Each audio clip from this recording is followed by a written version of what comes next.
Alright, welcome back to another video. Last time we left off on this page right here, which is talking about the British Navy and the French fleet. And now we're on to here.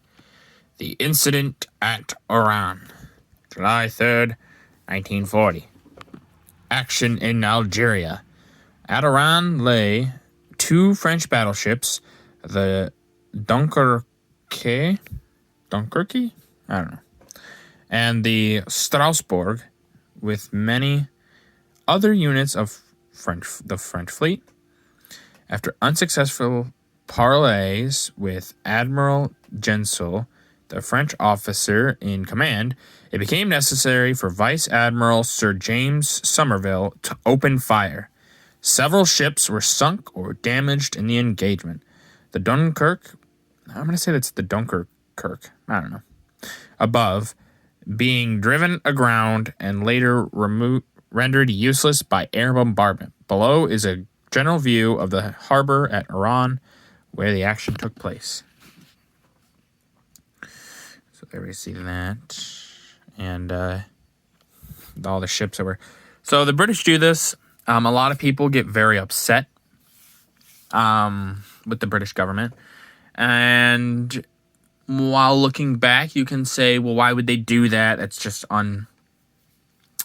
unsportsmanlike, or not unsportsmanlike, but that's not fair. Those people could have turned, they would have helped the British, blah, blah, blah, all that reasoning, which, is it possible? Yes, it is very possible that they could have. But the fear that the British government had, which is not unfounded and is a very real fear, was that, well, these French ships were going to be used for the Germans. And if they are, then the British don't feel like they don't have the best chance of surviving, really.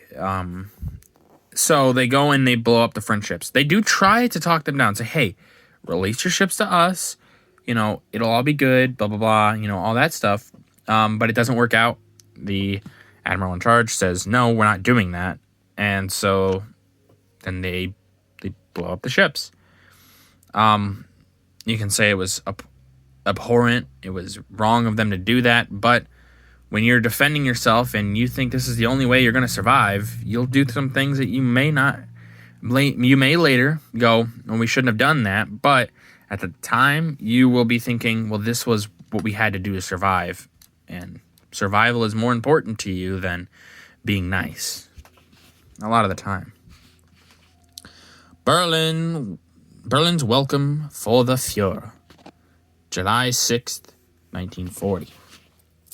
Triumphant return.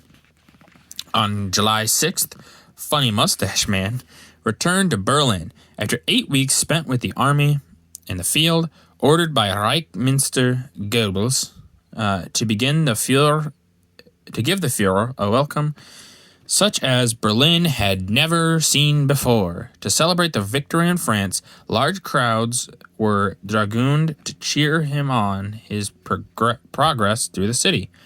Accompanied by his usual squad of stormtroopers and SS guards, above, a Funny Mustache Man can be seen standing in the leading car to receive the mechanized welcome.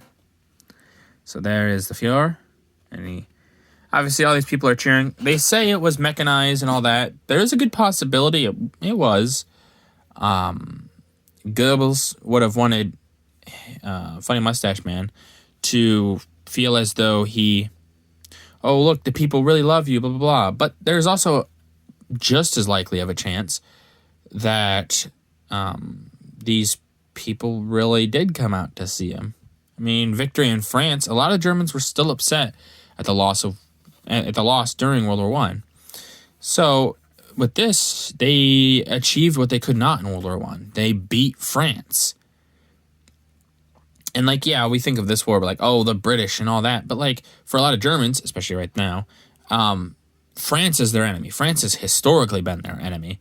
It's been their rival. France kind of is everyone's rival. It was Britain's rival. It was Germany's rival. It was Italy's rival. It was, at one point, Russia's rival.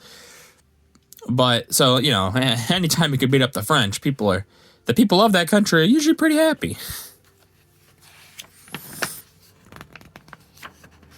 Just making sure. Okay, this is so the next page. Yeah. France becomes a dictatorship.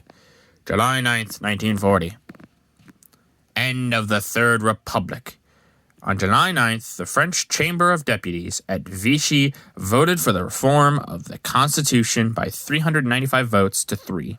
Later, the Senate confirmed this decision, paving the way for the overthrow of the Republic and the wielding of another dictatorship from the battered fragments of the Constitution. Above, the French National Assembly is seen in a session when the Democratic Parliament voted itself out of existence. Below, Pierre Laval, vice premier, is shown on his way to the meeting. There we see them voting themselves out of existence, basically. And there we see the vice premier. Now, obviously, we know why they voted themselves out. They were more or less forced to. Funny Mustache Man was not going to allow a democratic puppet like this because he wanted people that were similar to him. So install a dictator. France is a puppet. It's not really France. Like, this vote mattered, and I'm using air quotes that you just can't see, but here, I should show you. It mattered. It didn't really. France is under the thumb of Germany. There's no ifs, ands, or buts. But just unfortunate.